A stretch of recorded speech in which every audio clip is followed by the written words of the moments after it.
Greetings, loyal subjects of the Imperium of Man. I am Librarian Elias of the Adeptus Astartes. I am creating a series of recordings with the intent of educating the general populace of the dangers of the galaxy. All of this information comes from the Lexicanum, provided to me by the Adeptus Mechanicus. I will be reading verbatim from their archives. This recording will cover one of the many allies the Imperium has, the undying legion of mechanical beings known as the Necrons. The Necrons are a race of mechanical warriors created from the Necron tier, the race they were before their mechanical transformation. They have lain dormant in their stasis tombs for 60 million years. They are ancient beyond reckoning, predating even the Eldar. At long last, however, they are beginning to awaken, seeking to re-establish the supremacy of the Necron dynasties over the galaxy once more. The domain of the Necrons is known to themselves as the Infinite Empire. There are primitive artworks and tribal mythologies that speak of a Xeno-civilization that existed billions of years before humans originated on Terra. This ancient race was known as the Necron tier. They lived precariously, facing solar winds and radiation storms that kept their lives constantly afflicted by sickness and loss. Their cities were built with their short lifespans in mind, as their ancestral tomb complexes greatly outnumbered the living, which were considered little more than temporal residents. Despite their wondrous technologies, the Necron tier had not been able to conquer their hereditary biological weaknesses. They also desperately sought to conquer other planets with less hostile environments, and eventually their dynasties held control over a great part of the galaxy.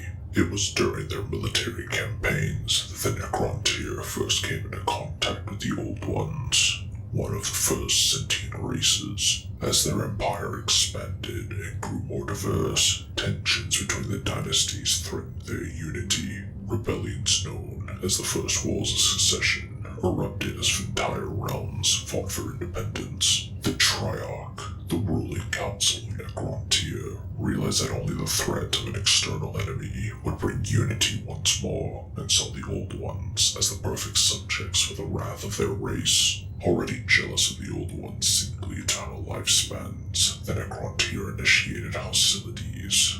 The Separatists abandoned the rebellion, and the War in Heaven began. The War in Heaven was one of the bloodiest wars in galactic history, and it soon became apparent that the Necron tier could never defeat the Old Ones, and their mastery of the warp, despite their advanced technology. In a few short centuries, the Necron tier were annihilated, left little more than an irritation, clinging to an existence in the outer dark amongst the halo stars. The War in Heaven resulted in unspeakable loss of life over scores of generations. The unity of the Necron tier began to fracture once more, resulting in the Second Wars of Secession. The Triarch again desperately searched for a unifying force, and the Necron tier searched for bitter centuries for some power to unleash upon the Old Ones, and their prayers were answered. There are conflicting accounts of how the godlike Catan were first discovered. Some archives say a chance probe, others say they were detected in their studies of stars. And the Book of Mournful Night says the Catan were drawn to the Necron tier by the beacon of their raw hatred for the Old Ones. Seeking the aid of these all-powerful gods, the Necron tier sought the favor of the Catan and constructed bodies of living metal to contain their essence. So it was known that a Catan known as the Deceiver had an audience with Zarek, the Silent King, Lord of the Triarch. The Catan offered the Silent King immortality and had the power to lay low the Old Ones. They claimed that this would be given freely, as from one ally to another, as they had also fought and had been defeated by the Old Ones, and were now looking for vengeance. The Triarch and their court internally discussed the offer for over a year, during which the court astrologer, Orican the Diviner, was the only voice against it. Zarek was eventually won over by the honeyed words of the Catan, dismissing Orican's warnings in his eagerness to unify the Necron tier and finally attain immortality, thus beginning the biotransference. Beginning the Great Biotransference by the order of Xeric, every Necron tier was to submit to the Great Biofurnaces, where their weak flesh was replaced with immortal bodies of living metal. The Catan drank off the torrent of cast-off life and energy and grew stronger as Xeric, now in a machine body himself, realized he had made a terrible mistake. The Necron tier may now be immortal and unified, but they had lost their souls in the process, with only a few of the very strongest retaining their intellect. Thus, the soulless machines known as the Necrons were born, and so the second part of the war in heaven began, armed with weapons of godlike power, ships that could cross the galaxy in the blink of an eye, and utter supremacy in the material universe. The Catan and Necrons fought as one. The old ones were overwhelmed and defeated in a bloody slaughter of galactic scale that saw systems devoured by black holes and stars extinguished. With the assistance of Neanderzatha, a Catan with the moniker The Burning One, the Necrons managed to infiltrate the webway and assail the Old Ones in their own realm. The Necrons burst into the Old One's strongest fortresses, overcoming their magics and technology. In desperation, the Old One seeded planets with life, with ever stronger links to the warp, to help fight the Catan. This included the races that would soon become known to us as the Eldar, Orcs, Knib, Rashan, Jokero, and many others. This worked for a time.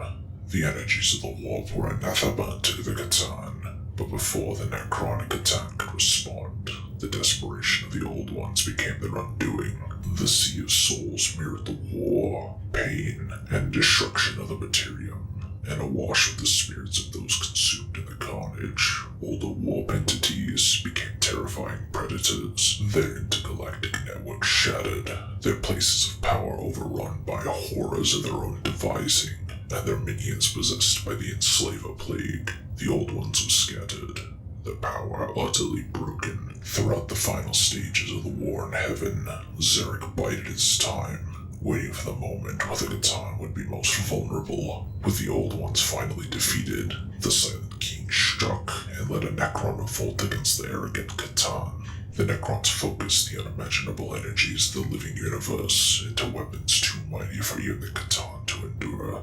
The Catan, almost impossible to destroy due to their very nature, were instead shattered into shards. Even with the defeat of both the Old Ones and Catan, the Silent King saw that the time of the Necrons was, for the moment, over. The mantle of galactic domination would soon pass to the Eldar, who had fought alongside the Old Ones in the war in heaven. The Necrons, weakened by the war in heaven and the revolt against the Catan, cannot stand against them. Yet, the Silent King knew that the time of the Eldar would pass, as did the time of all flesh. So, it was that the Silent King ordered the remaining Necron cities to be transformed into great tomb complexes threaded with stasis crypts. The Necrons were laid to rest, ordered to sleep for 60 million years, then reawaken, ready to rebuild all that was lost and restore the dynasties to their former glory. Yet, the Silent King did not join his subjects, destroying the command protocols by which he had controlled his people.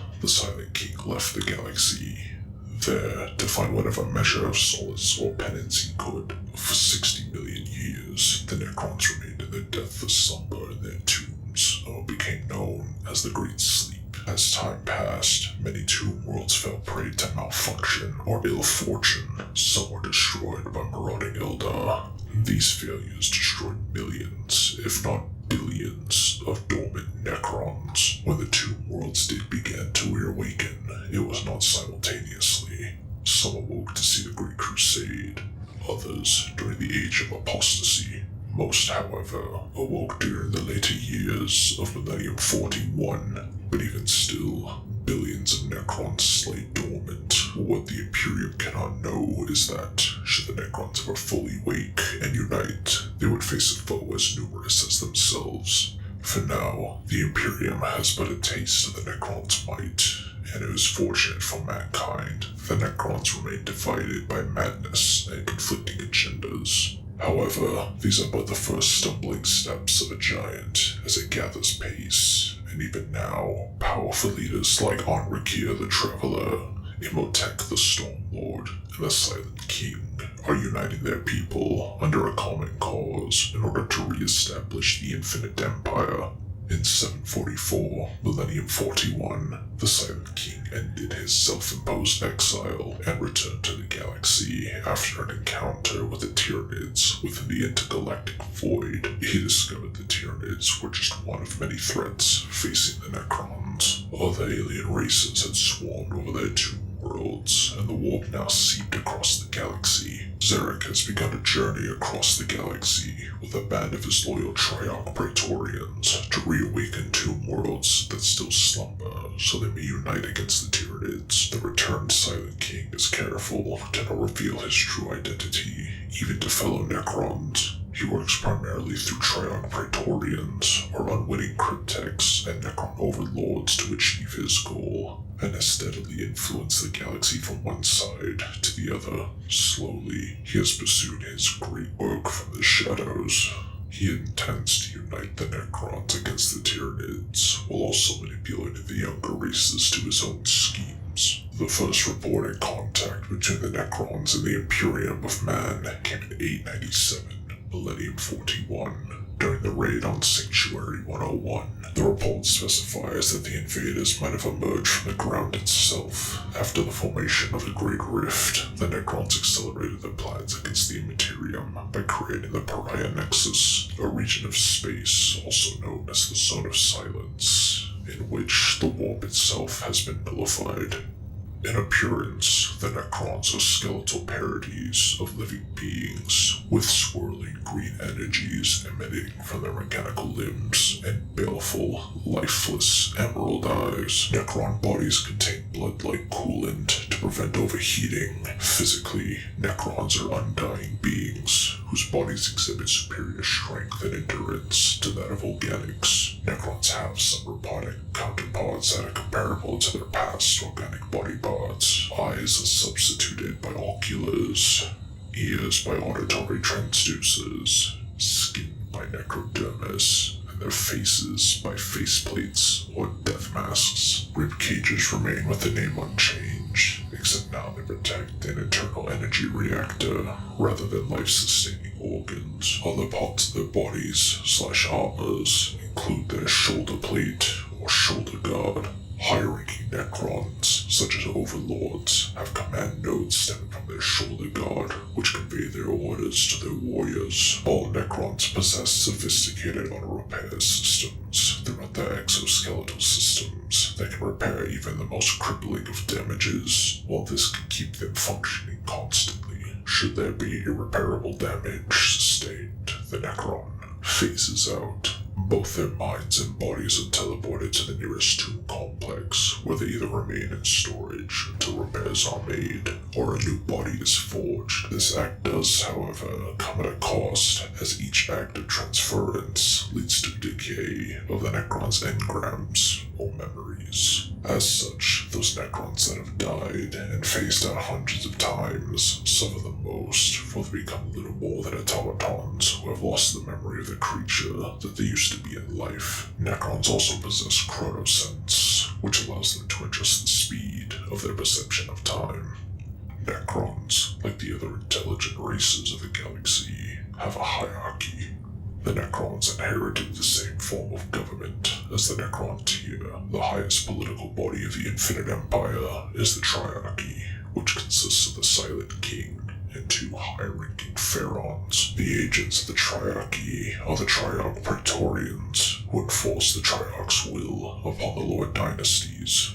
During the Great Sleep, the Silent King was on a self-imposed exile into the void between galaxies, while the majority of the Necron race was still in hibernation. However, at least 10,000 years before the 41st millennium, a number of Necrons had prematurely awoken to prevent chaos until such a time the Silent King could be found. The Necrons operated the Awakened Council to settle their interdynastic disputes. The Infinite Empire as a whole itself is hierarchical. The highest of the Necrons are the Pharaons, rulers of entire dynasties, which comprise of many worlds. Beneath the Pharaons are the Overlords, who rule clusters of tomb worlds within their Pharaoh's domain. Beneath the Overlords are the Lords, each overseeing a tomb world. Pharaohs and Overlords are served by a royal court of Necron Lords and Cryptex. The size of a royal court is not only prestigious, but it's also an indication of the military power of the noble who rules it.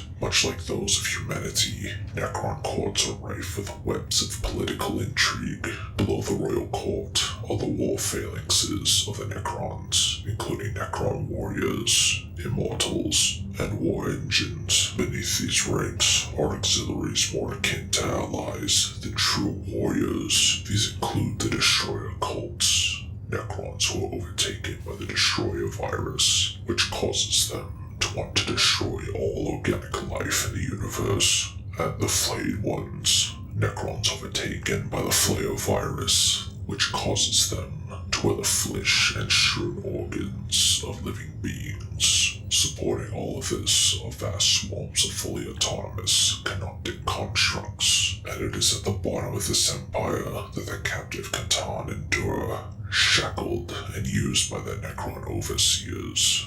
The goals and personalities of the nobles across Necron dynasties vary greatly. Some may be interested in conquest or extermination of lesser races, with others that only act defensively if their territory is intruded upon. Others seek to reverse biotransference by using a younger organic race as hosts. It is also not uncommon for dynasties to battle one another. Many Necron dynasties have not fully emerged from the Great Sleep, or were damaged during their millions of years in hibernation. The level of awakening of a dynasty, and how intact it endured its slumber, often determines its strength and size. The Sautek dynasty, for instance, is widely regarded as the most powerful Necron dynasty, emerged from the Great Sleep almost entirely intact. The Necrons are the masters of material technology, and their technological feats may seem magical to lesser races. Their technological masters, Cryptex, can manipulate matter at a fundamental level and wield such arcane concepts as phase gates, subatomic infusion, and temporal looping. Several Necron superweapons, such as the World Engine and Celestial Orrery, have galaxy-devastating capabilities. However, it is living metal, or necrodermis, which equips nearly all the Necron technology. These billion-strong swarms of nanoscarabs crawl under the skin of Necrons at a cellular level, allowing for self-repair and regeneration. Also, on particularly rare occasions, a super-heavy Necron device known as a Necron pylon is seen. It is feared for its extreme power and ability to appear anywhere on the battlefield. Necron rank-and-file troops are equipped with a devastating array of armament, most notable Gauss weapons, which strip away a foe's atoms layer by layer and give the Necrons a fearsome level of firepower. Their anti-grav war machines are based around the art of invasion and terror, wielding horrifying energy weaponry and other esoteric abilities such as wormholes. The Necrons also wield a large amount of non-sentient robots known as canoptic constructs, which tended to their tomb worlds during the Great Sleep. Necron fleets are small, but are deadly enough and capable of destroying most ships very easily. They also don't make use of the same form of interstellar travel, the warp, as other races do, making them difficult to intercept. The Necron fleet achieves faster than light travel by a variety of means, such as dormant gates and inertialist drive. The Necrons are also known for their Blackstone, a substance which can block the powers of the warp.